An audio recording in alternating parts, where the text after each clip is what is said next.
Well, hello, everybody, and welcome to the Politics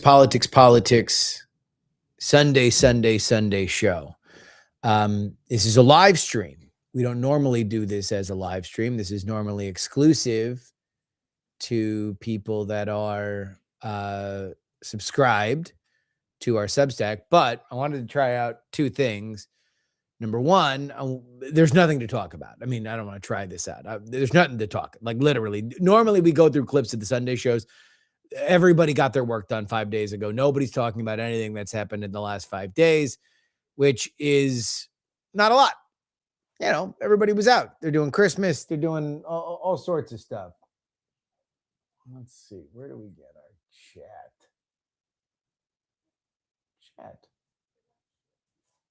There we go. It's also been a while since I've been live streaming. I don't live stream a lot these days because there's just a lot going on. I've got a little baby now, and I'm frustrated because I just watched a very stupid football game that's going to make me miserable for a week as my dumb football team lost a stupid game, and now they got to play another dumb game tomorrow. But it does mean that I am open to talk about literally anything on the planet. And since I know that based on your feedback, normally that people don't want to hear me talk about football, I'll be able to do that.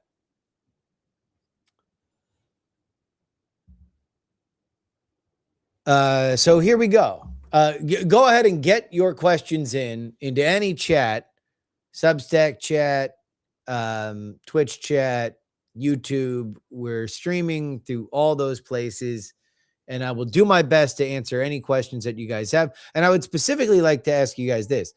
What would you like to hear me talk about that I don't talk enough about? What do I not talk enough about?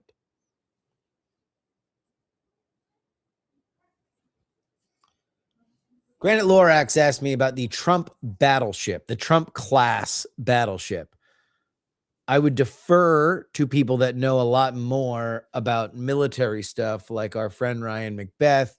He seemed to think that this is kind of an older Navy idea that's being dusted off because Donald Trump likes to have his name on things. I don't think that that is much of a shock that he likes his name on things. The Trump Kennedy Center, now emblazoned, but that this is really more about the idea of a naval railgun, which has been, kind of sidelined. I don't know. I mean, we get into these situations where there were a bunch of names. There was like a USS Harvey Milk, and so then that went back to something else.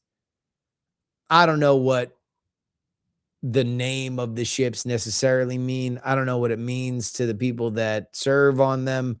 I don't think that they pretty much care.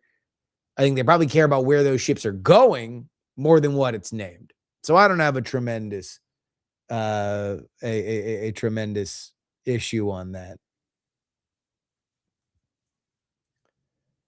I don't talk enough about artificial intelligence.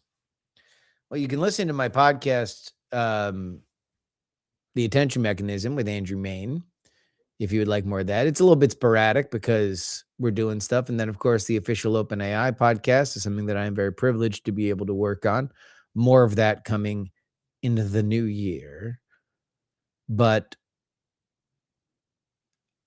my big takeaway with the artificial intelligence is that I don't think that anybody is settled on where this is going to land in terms of an advantage for either party.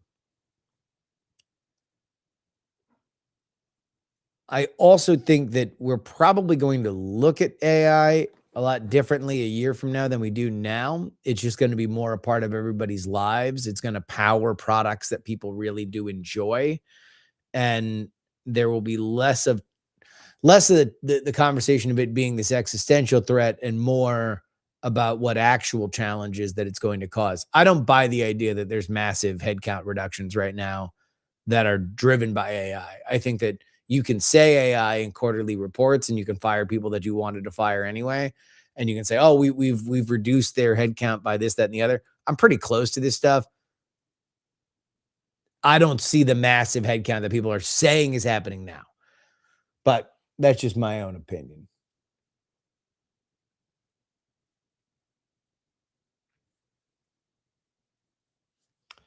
Please talk about trans politics. Well, are the Democrats going to talk about it again? That would be my question about trans politics. Because,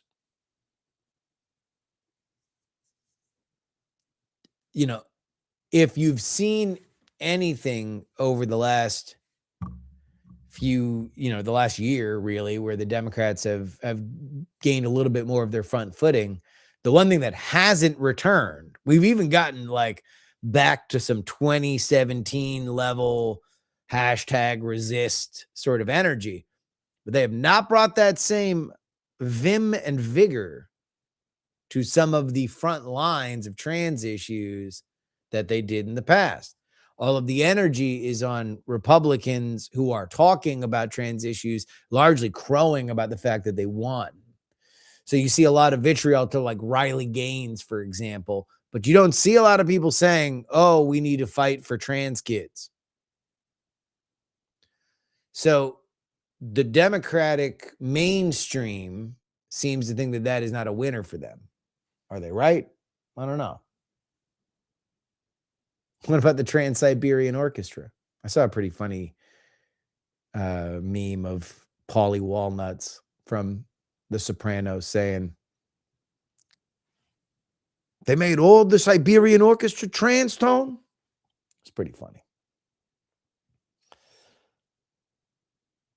Christmas cookie hot takes.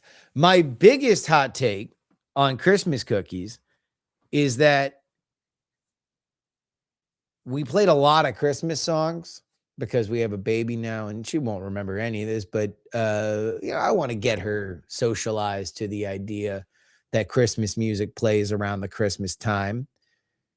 And so we played all sorts of different versions. We played Christmas jazz, pop Christmas, classic Christmas, orchestral Christmas, and country Christmas. And one of the country songs was a song by the name of Christmas Cookies. I love to eat those Christmas cookies, baby. And I guess it was mostly popularized, apparently, by George Strait, but the cover that we got was by a female singer. But we really liked that song, that Christmas cookies song. It's mostly about banging, as it turns out. Saw that the Department of Education is going to start doing automatic wage garnishment for student loans. Does that impact the midterms? I feel like it's really bad timing on the administration's part. I mean, that would probably affect not a ton of people, right? There are people that would be paid by the government that also owe student loans that are guaranteed by the government, right? And so if you are in arrears on that, then they would garnish your wages. I'll put it this way. I don't know if there's a ton of people that are mad about that would be voting for Republicans. So I don't know if it has much of a effect on the midterms. State government too.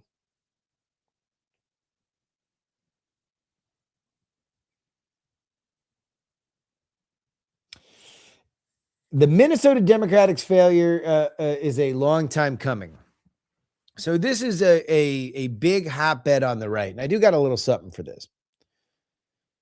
If you have not paid attention to it, there has been a scandal that wound up, there was a great New York Times piece about Feeding Our Future, an organization that was run through the Somali community of Minnesota that was rife with fraud to the tune of hundreds of millions of dollars. This is a pattern for Tim Walz. Tim Walz had to fight back allegations about fraud in his last reelect, but this was big, and it went to a trial. There were convictions. People went to jail. There was a bribery attempt on a juror, which is crazy. I mean, you know you're protecting a lot of money when there's a bribery attempt on a juror, because you can go to jail for even thinking about stuff like that. So since then, it has been a focus of the right, which has been looking for a win. Because the right now has been, they've been largely focused on things like whether or not the Israelis killed Charlie Kirk. There's a lot of really important conversations happening on the right, but they're looking for a win. And so they found this, and this is red meat for them. Governmental fraud is always a winner. It's a winner with independence. So if you're going to come from the right side, you want to take that on. And what has happened lately is that there is a YouTube video where a man went to the addresses of daycares that are publicly funded. Now, as always, you want to take stuff like this with a grain of salt, but not too big of a grain of salt. I think we've had, our state of journalism is in such a shoddy place that a lot of this news breaks first on YouTube and X. That's just what happens. Now, I'm not saying it's good. Yeah, it comes with a lot of misinformation, but when it's true, and it usually pops up in places like that. And it is consistent with the idea that there are organizations that are propped up that are essentially just siphoning off public money. Now, we'll see where all the specifics on this wash out, but I'm going to tell you right now, it's a winner with independence. It could very well, Tim Walz is up for re-election now, could very well cost Tim Walz his governorship. But I want to say this to Democrats. If you consider yourself to be what has been referred to as an abundance Democrat, named after the book by Derek Thompson and Ezra Klein, one that suggests that there should be reform in blue cities and blue states to make the promises that liberal voters of America desperately want to believe in happen, and that it damages the appeal of the brand when you promise a big thing and it doesn't happen. There's some truth in that. Now, I thought that inherent in that premise, and full disclosure, I didn't read the book, but inherent in that premise is something that is not said, which is that, well, sometimes the promises are dumb and there's no amount of making stupid a reality. The other side of it is this: fraud's real. And sometimes you get in situations like California, where you have a tremendously liberal population that essentially controls the state government. They want awesome government-run programs. They don't get those programs. And they wind up having to raise more money, like they're talking about now. They got a billionaires tax that's cooking. If you are an abundance Democrat, you need to take fraud seriously. And I believe that there is somebody in a very crowded field where nobody knows anything for 2028 that's going to take advantage of that. The question is, who will it be?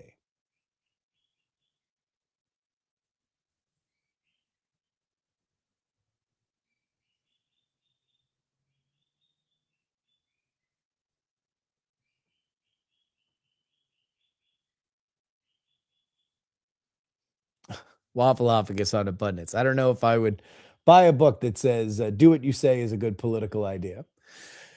I mean, when California wants a high-speed rail, God, do they want it? I don't know if you were to add up everybody in America that wants functional high-speed trains that doesn't have them.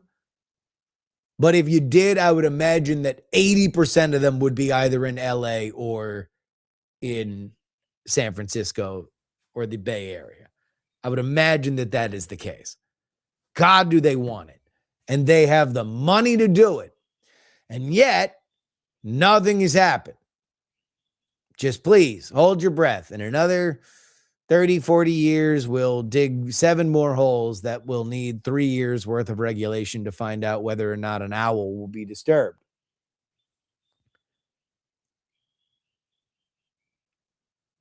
And yet they don't get it. And that's what the abundance thing is about. Can somebody do me a favor and check on my Substack and just see whether or not this is going on the Substack?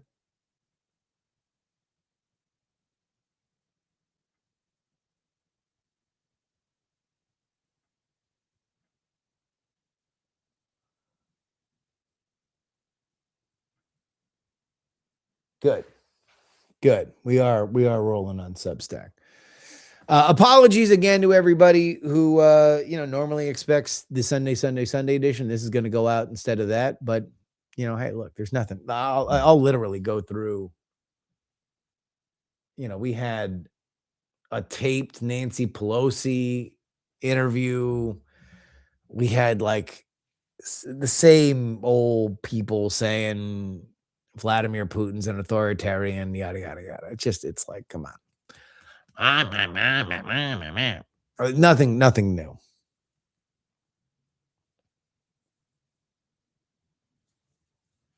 No, I guess we do not get the Substack comments here on Restream, so I will have to go there separately.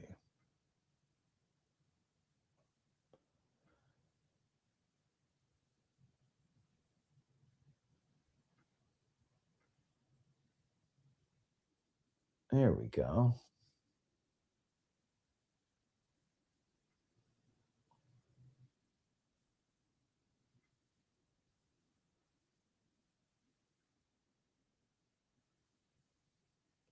Oh, mute me. Mute. There we are. Okay.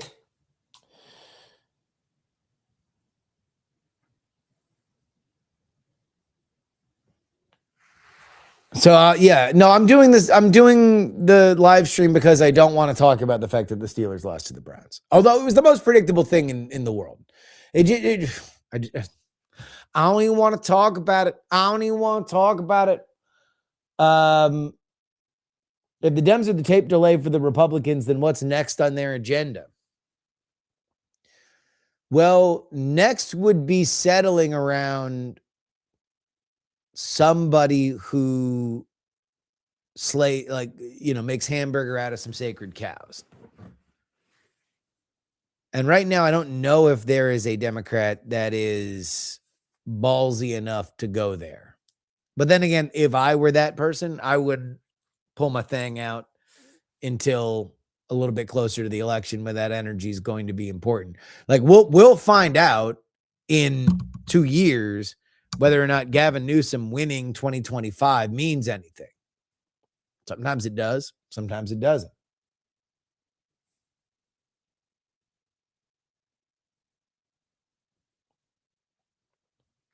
Waffleophagus in the Substack chat says, don't comment there.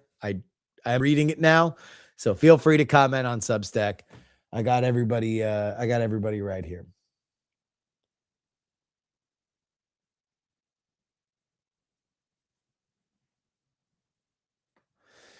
But I don't know. I mean, that would be the next thing.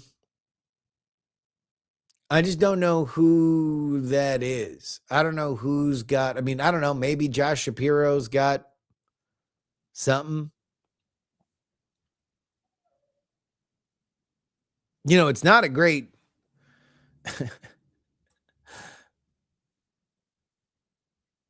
There is a truly bizarre reshuffling of a lot of the coalitions. And I don't know exactly, I would have said in the past that like the Republicans could do meaningful gains against Democrats if you add some of the Jewish voters who were upset by some of the behavior by some of the Democrats. But then you got some wild stuff happening on the right too. So who knows? There's no slam dunk for the Jews.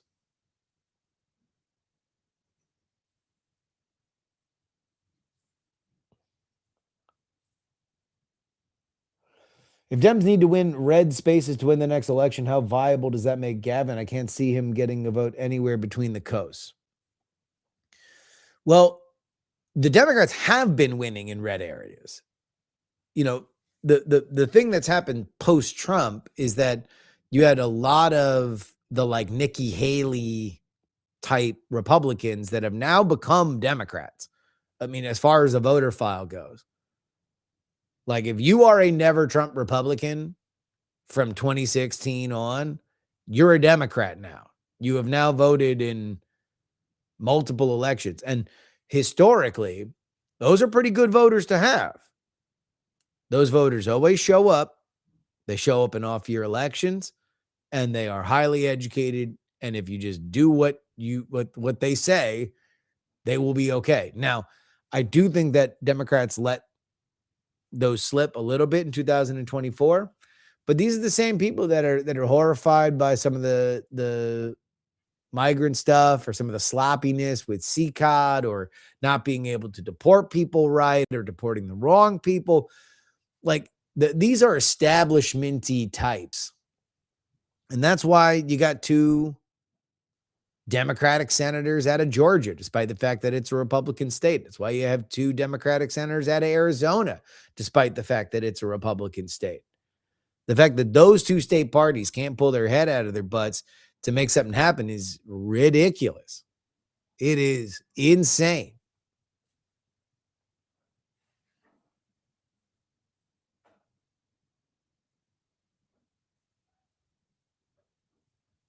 Yeah, chasing the Liz Cheney crowd, as Joe says in the Substack chat. Liz Cheney is as interesting as Democrats find her. That's it. It's going to be interesting to see where like Marjorie Taylor Greene goes because she's going to be out of Congress. Is she going to get booked on Fox? Probably not. She get booked on her fiance's show on Real America's Voice, probably, maybe. I mean, if that guy wants a White House press pass and she's blistering him, maybe not. Although I guess that dude moved to Georgia to be with her. Weirdly, the place that Marjorie Taylor Greene will probably get booked the most is CNN and Miss Now.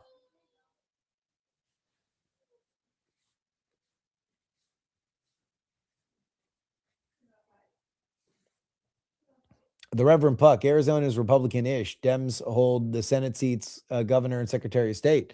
Yeah, because the Arizona Republican Party is an absolute tire fire. I mean, if you just look at the lean of the voters, there's the fact that all those things are with the Democrats is like insane. It is malpractice. It is malfeasance by that state party.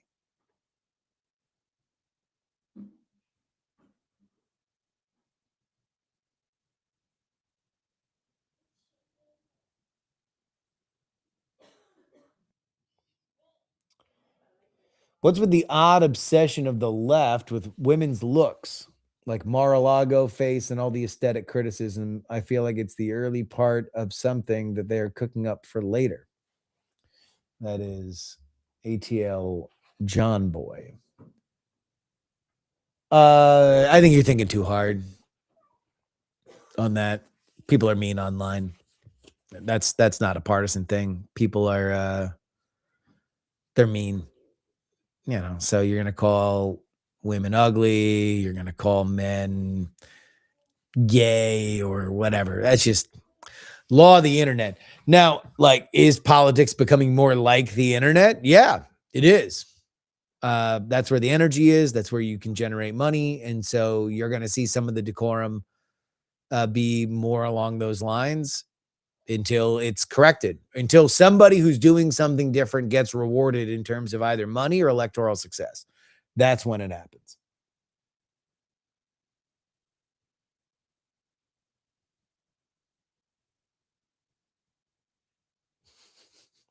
Norm Benson in the Substack chat saying, does she start the Green Party? Just add an 8. The E's for energy.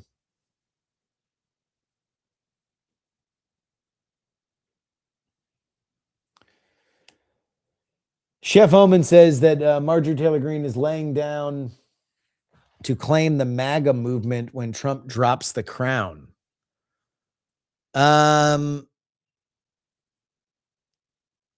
Don't think so. I just don't. Like, number one, if you are waiting for Donald Trump to drop the crown, I don't. You're going to be sitting like that Knight Templar in Indiana Jones in The Last Crusade. I think you're going to be waiting a long time.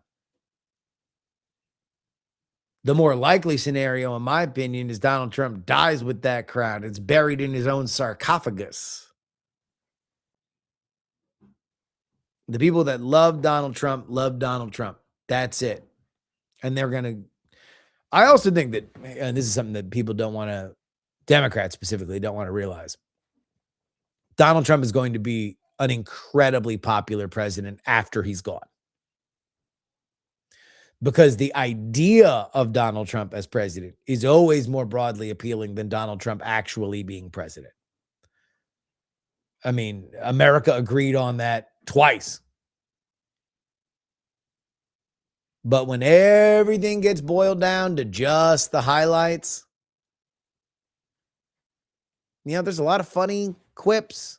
There's going to be a lot of compilations of Trump doing Trump stuff, and we live in an era of highlight reels.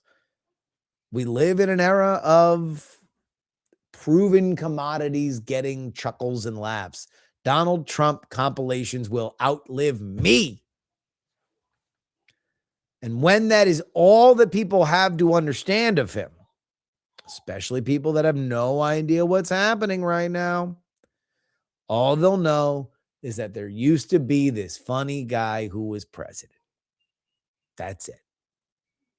Just telling you now, prepare yourself if you find this to be an abhorrent idea, but he's going to be popular.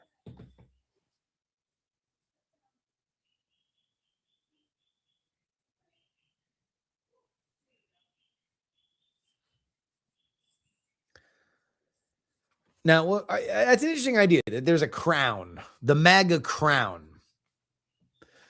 Because obviously somebody's being groomed for it. Prince MAGA is J.D. Vance. There are a lot of very smart people that are hitching their wagon to him. And I guess if we were to really discuss okay, well, what is the crown? The crown is really a coalition. A group of people that are predisposed to vote for you. Anybody who believes that J.D. Vance is going to get Donald Trump's coalition immediately and that people will be as excited to support him as they were with Donald Trump is kidding themselves. Donald Trump's a singular figure. Can J.D. Vance pull other people that were maybe hesitant about Trump? Possibly. It is yet to be proven.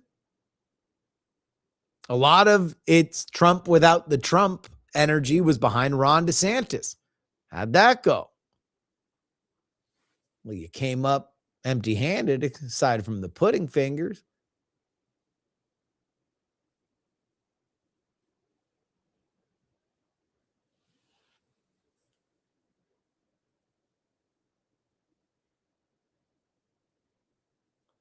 Did the Trump presidency ruin nuanced political conversation, or were they ruined before that? That is Alex Kramer. I also want to get to something that Joe said here in the Substack chat. Who said it's ruined? I think it's fine. There's a lot of nuanced political conversation. What's different is that it's nowhere near the mainstream and it's nowhere near the loudest. So you have a bygone era that's probably overblown. I didn't live through it, so I can only put it into a historical context from a scholarly perspective. But you have stuff like, William F. Buckley and James Baldwin having conversations about politics and the issues of the day. Two extraordinarily erudite men making their points about as eloquently as you possibly could. This was on national television. Do we have anything close to that right now? No. The places in which we exchange ideas are incredibly hostile. They're really just downstream from the message boards for which they were born. And I don't know if they're the best, but you also have great podcasts where you have really smart people that have these conversations about a variety of topics, an endless buffet of expertise, good cheer, and intelligence that is available to us in a way that it never really was before. So I hate to say that we don't have it. I think we do. It's just not the loudest. But then again, the loudest now is nowhere close to what the loudest was back in the day when we had a monoculture, when we had gatekeepers who decided what was going to go where.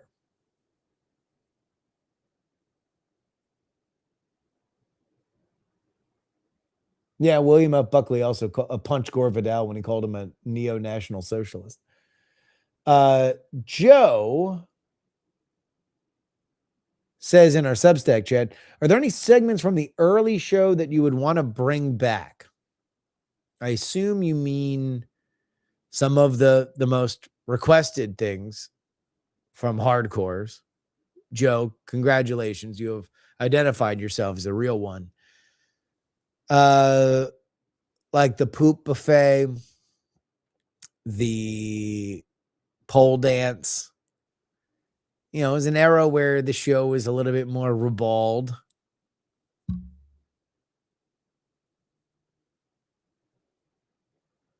I don't know. Maybe. Sometimes I don't know kind of what to do on those monologue episodes. So maybe they would. I tend to think that like my solution to a lot of this is just to book more guests. But I don't know. I would love to listen to you. Joe, what segments would you like to come back? The parade of wrong opinions. That's a good one.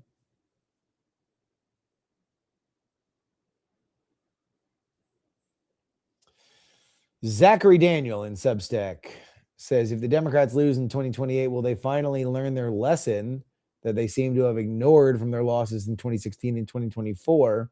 They aren't willing to release their autopsy from 2024. I don't have a lot of faith that they'll learn from their mistakes. Winning cures everything. We live in a world where you win first and then you have a conversation about everything else.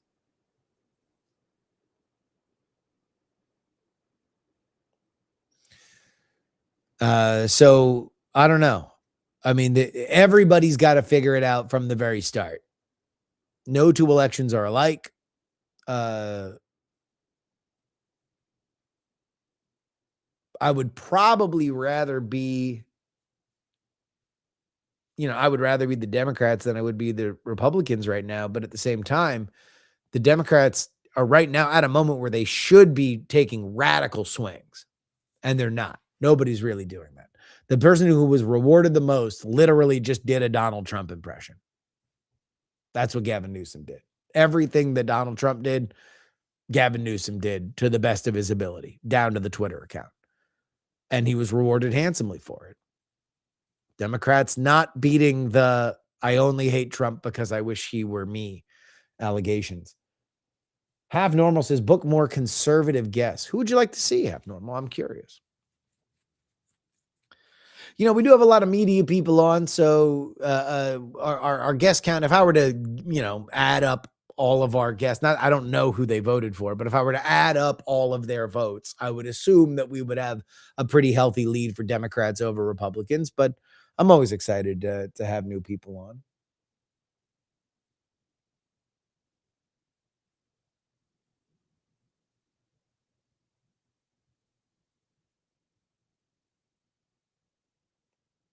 Am I going to do a candidate draft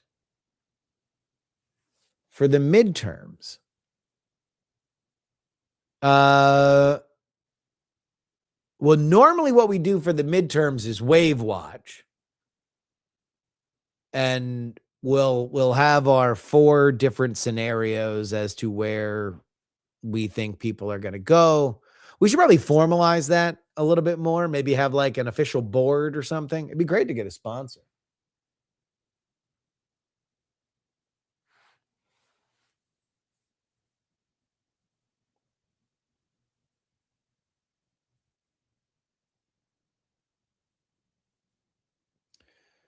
Josh H on Substack says, what do you think about Iran saying that it's at war with the West / having internal power struggles?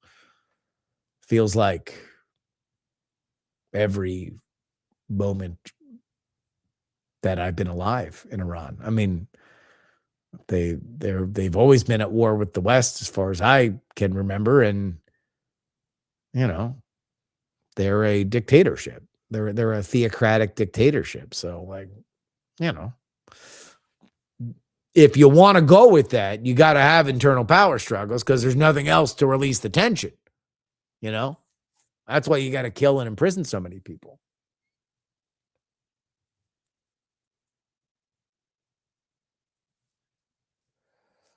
Our live stream is going to come back in 26.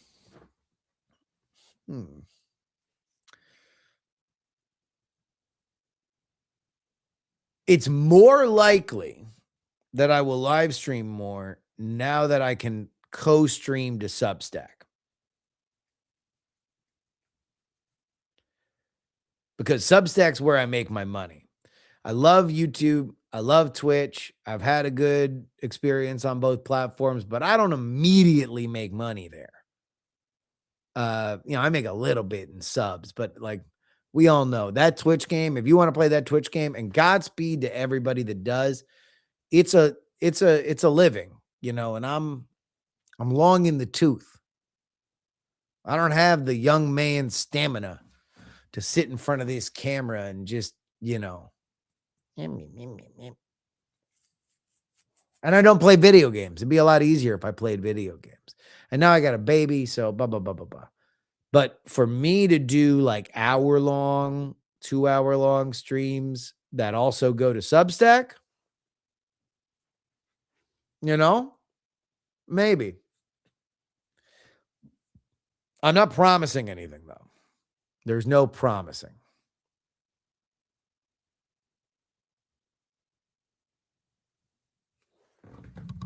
Salem sticker here.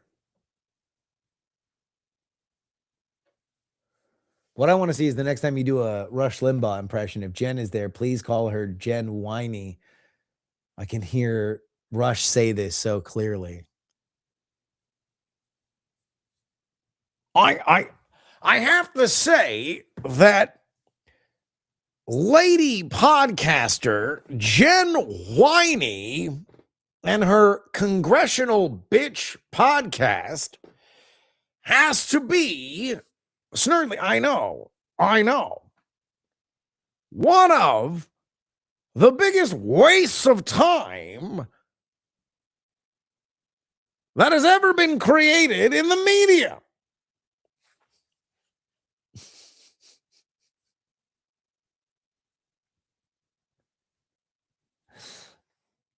There we go. Don't say I never gave you anything.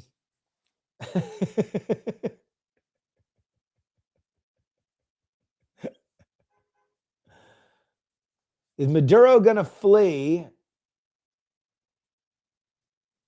Or is he going to be found in a sewer like Gaddafi and Saddam? Well, the flee option is what, and that is our old pal, Jaime, Tensor guy in the Substack chat. That is the hope by Marco Rubio. Marco Rubio is the one that and the people that he has brought into the State Department are the ones that are all in on trying to squeeze old Maduro on out of there. And so it started with harassing the boats, and by harass I mean shooting missiles at, and then it became about taking out the tankers. Squeeze, squeeze, squeeze, squeeze, squeeze, squeeze, squeeze. The question is, like, at what point does Maduro start forwarding his mail to Colombia or Moscow, right? That's what they want. I don't know enough about the region to know whether or not he'll do it. There have been reports that he's been negotiating, and that really the only question isn't whether or not he would flee, but whether or not what he would need to flee. So we'll see. We'll see.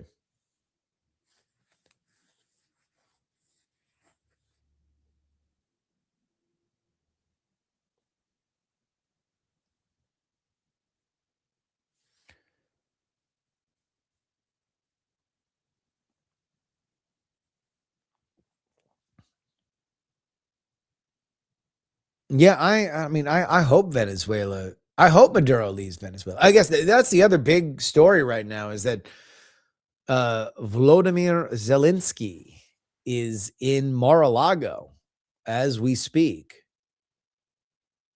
uh, with some positive movement toward some kind of ceasefire in Ukraine, a possible framework that's been hammered out over the last several weeks.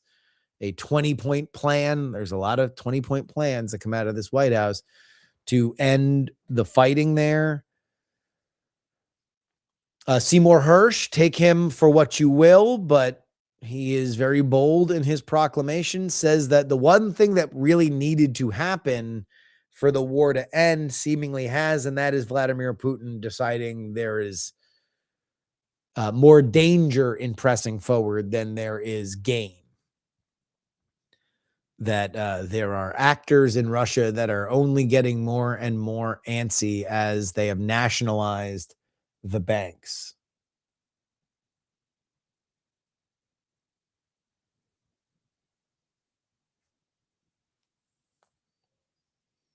Open bio, is that deal still on even if Russia is trying to stop it? That's kind of how you know that we're getting close, though, right? Like, the way that my sense, right, totally on the sideline sense, is that when you got something that's like no one's going to be happy with, right? A ceasefire between Russia and Ukraine, no one's going to be happy. No one's going to be jacked. I'll put it that way. No one's going to be thrilled. No one's going to be like, oh, I'm so happy.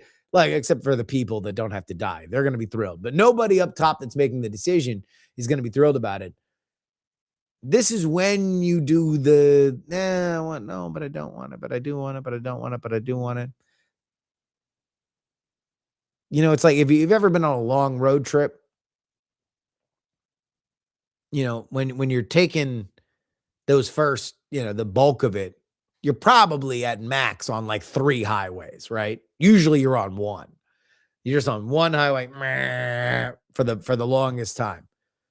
Then as you're getting closer to your destination, then there's a lot of turns. It's a lot of, okay, well, you get off here and then you make a left here and then you make a right there and turn, turn, turn, turn, turn. When the turns get more frequent, you are closer to home. That's kind of how I view it. That being said, nobody can tell me that they know what is going on in the mind of Vladimir Putin. At some point, he is flirting with his economy continuing to degrade. And we are one capricious Donald Trump. No, you want to know what? Screw it. Let your economy collapse. We'll give tomahawks to Ukraine. Eat it. You're one of those away from like really, really messing stuff up. So it's like, this is the best deal he's going to get. Will he take it? I don't know.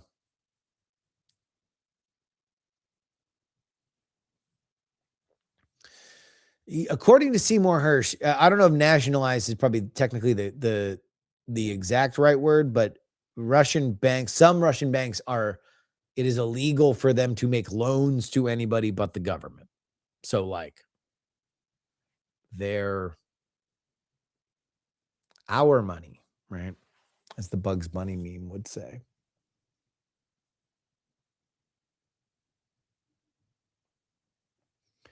You and Heaton should have a mock debate as Rush Limbaugh and Bernie Sanders, says Zachary Daniel.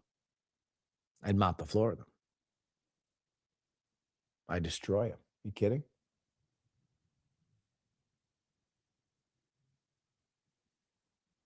Ukraine would have to surrender territory, which is against the UKR Constitution, for Zelensky to do, says Josh H. in the Substack chat. It's going to happen. It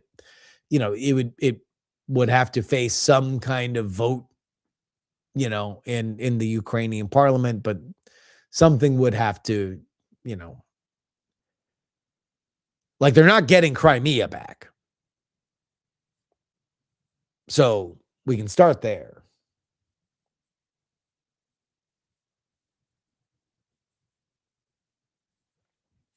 Stoic Squirrel says force is the only thing that Putin understands. I'd agree. I mean, well, he also understands that he needs an economy, right? That's a lot of people. He'd like to be able to sell oil to Europe without fencing it through India.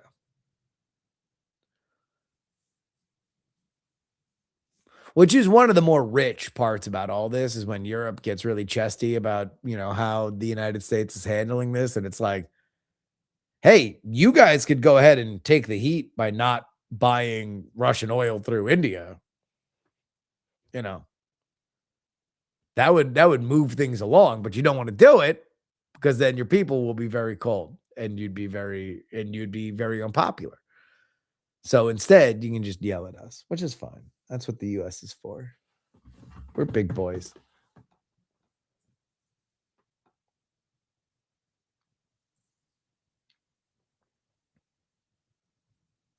What odds do I give for military strikes within Venezuela? Noah Bryan asking in the Substack chat. Phew. My gut is remote. I don't think it's going to happen.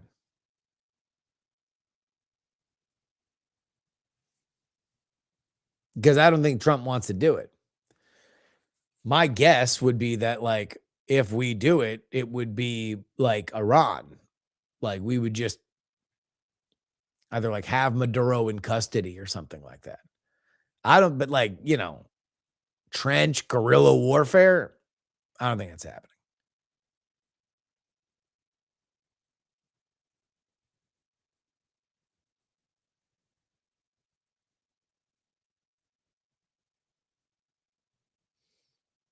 Am I aware that my shot is flipped? No, but Restream does do that, doesn't it?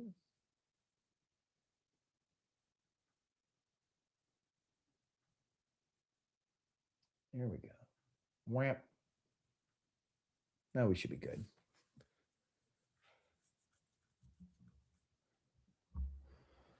Love to hear your opinion on the affordability issue. I'm a strong MAGA supporter, and most of my family is the same way, all fairly affluent. However, the topic of how much meat was a strong Christmas convo. That is J. Hamill, RN.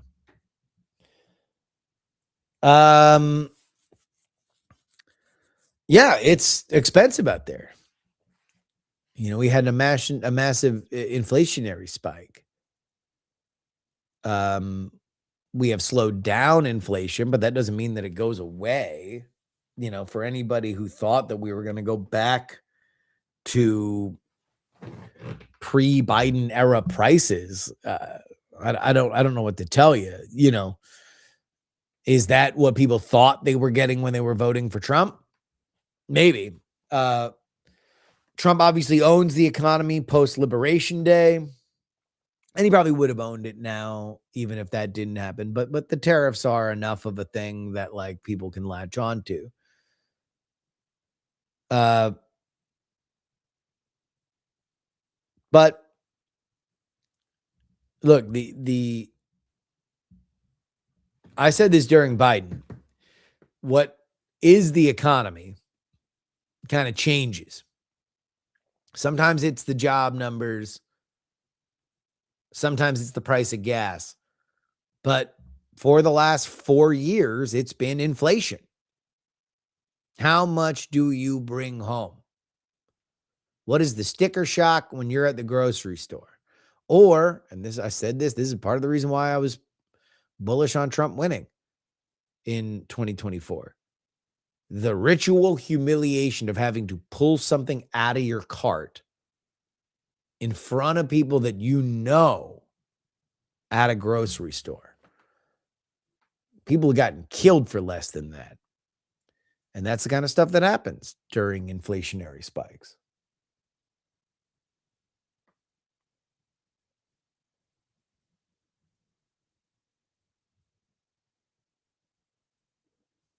Open by inflation slowed down because they scaled back reporting of items in the CPI. I mean, yeah, look, we can quibble about that, but it's not at, it's not back at like 9% like it was, or 7% like it was during Biden. It was already cooling down with Biden. I'm not here to give Trump, undue credit for it. It was already kind of falling.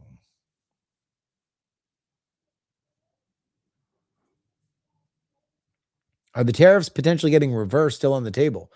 You have a big Supreme Court case where the Supreme Court is going to determine whether or not IEPA, the authority that the president has been invoking to set these tariffs, is legitimate. And if they are not, whoa, there's a lot of money to pay back. A lot of money. Norm Benson, I'm hoping that Iran collapses in the year 2026. I think you would be in the same boat as a lot of people, but not the supreme leader. So you're not going to get a Ramadan card from him. Zachary writes, if you had to put money on either the authoritarian regimes in Venezuela or Iran collapsing over the next 3 years, which one would you bet on? Zachary, I would put my money on Venezuela. Things are happening in South America, Central America. These are areas that go through phases. And right now there is a right-wing leader in Chile that just came in. There is a obviously Milei in Argentina. You have Bukele, who might give Donald Trump a run for his money of like most influential leader of his era. Now, granted, running El Salvador is not the same thing as running the United States, but there is a seductive story to be told of a man who came into a crime-ridden area, suspended civil rights, ejected judges he didn't like, put a bunch of people in jail, humiliated them personally, essentially ran the army like a large gang, and now has extremely low crime. In some parts of the world, including some parts of the United States, there is a seductive quality to that.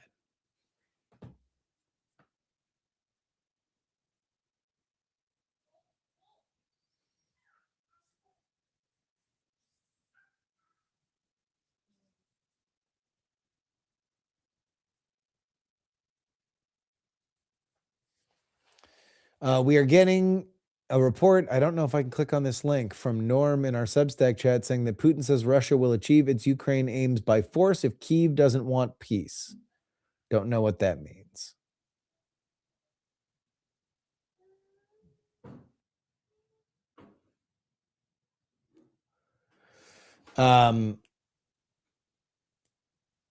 Yeah, Jaime saying that he also changed the Constitution. I mean, look, what happened to get El Salvador to where it is now is not for the squeamish. It is something that anybody who is ensconced in Western values would look at scancy pants, to use a technical term. And I don't think there is anybody on earth that can look at El Salvador today and look at El Salvador from before Bukele and say that they're not in a better position financially, economically, culturally. I don't know if this is still the case, but it was a year ago or maybe 2 years ago that there was inbound migration into El Salvador for the first time in years. Usually it was a net, people left El Salvador. They went to other places in Central or South America, or they came to the United States. Now people are coming back because they like El Salvador. They just didn't want to live there. And everything that can be said about why that's the case is true. I've heard stories that are like gangster stuff that Bukele's forces did to some of the MS-13 gang people, like murder of children. These are rumors. But when we say that he treated his army like just a larger gang, a more violent, ruthless gang than his counterparts, that's what I'm talking about.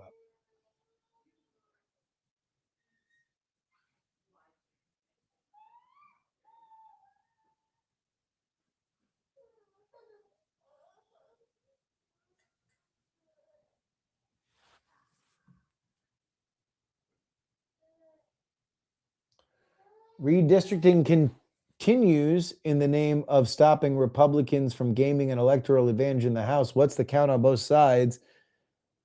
This is Josh H. in the Substack chat. Everything boils down to another Supreme Court case about the Equal Rights Amendment, I believe, that essentially the Supreme Court is going to decide whether or not you are mandated to draw majority minority districts. And if that is struck down, then the Republicans are going to have, I think, like 10 more seats that are available to them. But we don't know how that decision is going to come down by the Supreme Court, and B, we don't know when, and we don't know whether or not it will be specifically dictated to be for this midterm or afterward.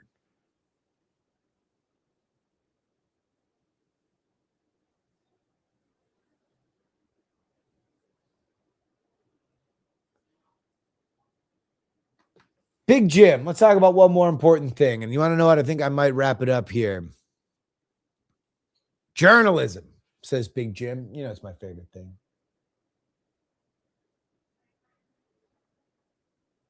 Well, actually, here, hold on. We'll do one before it. Zachary Daniel says, have you watched Pluribus? What did you think of it? We fell asleep watching episode 8. I will say it has picked up in the back half. I am more interested in it now. But it's a challenging show. When you write a premise where there's only 13 characters, there's only so many times that they can talk to each other. Okay, so let's get to this. This will be the big finish. Let's talk about journalism. What makes a good diet today? I don't know, is the answer to that. I find a lot of my information here on Substack, at least when it comes to the informed editorial perspective. The world of news is in just a crazy place. And I'll give you an example. Washington Post wrote a thing about 2 weeks ago, all about the home life of the Charlie Kirk suspected shooter, Tyler Robinson. And I believe that Tyler Robinson shot and killed Charlie Kirk. I don't believe it was Israel or whatever crazy nonsense is happening in Candace Owens' fever dream head. By the way, Px3 this week, I got a whole thing about why I have not talked about any of that. If you've been curious, my opinion, Kevin Ryan is on the show. We'll talk about that. But Washington Post wrote all about it. And it's interesting. I would encourage people to read it.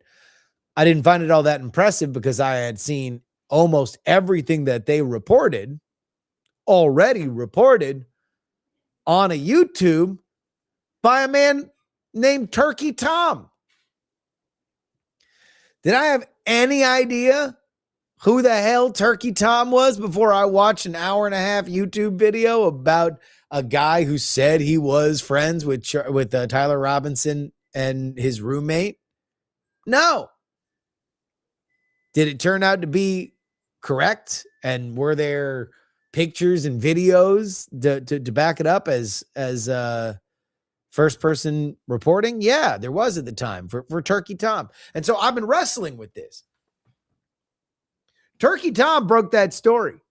And trust me, it brings me no pleasure to repeat the phrase Turkey Tom over and over and over again. And yet I am, because I have to, because that's the state of news reporting journalism right now. And I'm specifically drawing a line here away from editorial, away from opinion journalism. There's value in that. It's what I do. Analysis journalism, another abstraction. I'm talking about call people, report the news, reporting journalism. And I'm going to specifically abstract it even further outside of the realm of access journalism,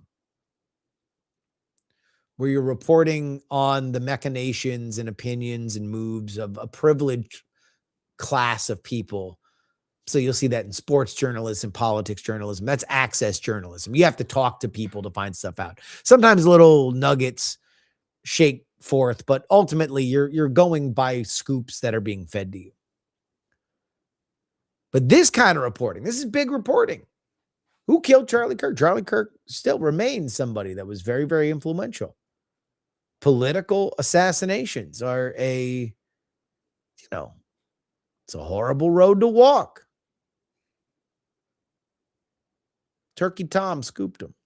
The Post, funded by one of the richest men in the world, Jeff Bezos. So what's wrong? Well, I've had my suspicions for a long time. For those of you who are new to this, I don't blame the reporters. I think that there are a lot of really good reporters out there, and I don't think that it's particularly hard to replenish a bench of good reporters. You really just need kind of fearless people, and you have to bring them up to be fearless. The problem that we have is editors. We don't have interesting, fearless editors. There are a few. The Wall Street Journal's done a pretty good job of building an excellent politics team. But if you're just looking for national crime, national forensic stuff, like, this Somali fraud stuff popped up. And like, honestly, I don't know who to go to follow up on it. I don't know who to trust. It's not the Minneapolis Star-Tribune. They've been blown off the map by this. It's not the New York Times. I mean, they wrote a big thing after there was a trial that was completed, but they're not going to give me the blow by blow. The state of news for, right-leaning stuff is just abysmal. It's horrid. Doesn't exist. Say whatever anybody will about, Barry Weiss, like the free press has never led in that. So I don't know. I don't know where to go. Information kind of spills hither and yon. I wish I had a better answer for you.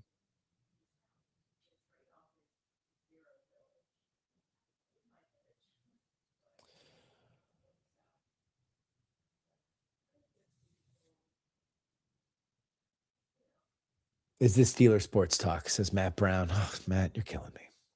You're killing me.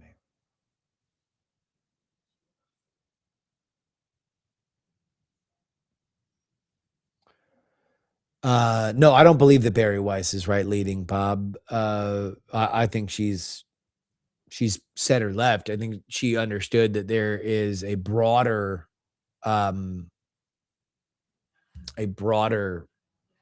pool to feed to.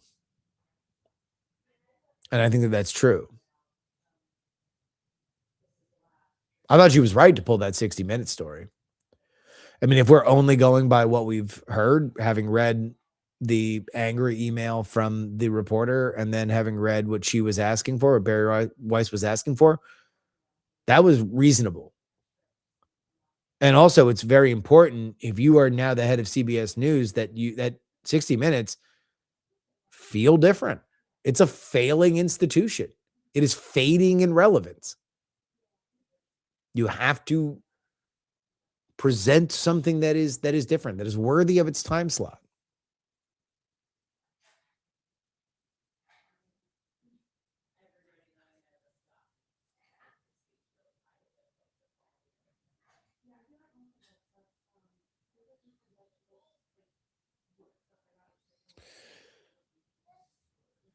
All right. Last thing on the way out, Meryl Barr says, I'm going to my first indie wrestling show tonight.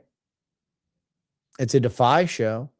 Defy is a great promotion. They get a lot of really, really top talent. I'm assuming it's happening in LA. Enjoy it. Cheer the good guys. Boo the bad guys. Have a great time. Indie wrestling is super fun. All I would ask is don't sit on your hands.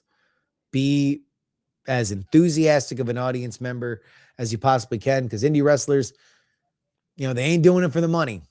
They are doing it for the reps. They are doing it for the love of the game, and you can have a tremendous effect on the way that they go about things.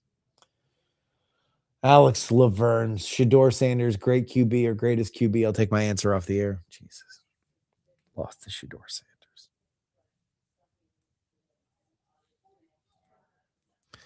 Yeah. All right. That's it, ladies and gentlemen. Until next time, this is your old pal, Justin Robert Young, saying politics has 3 names. Consider subscribing if you have.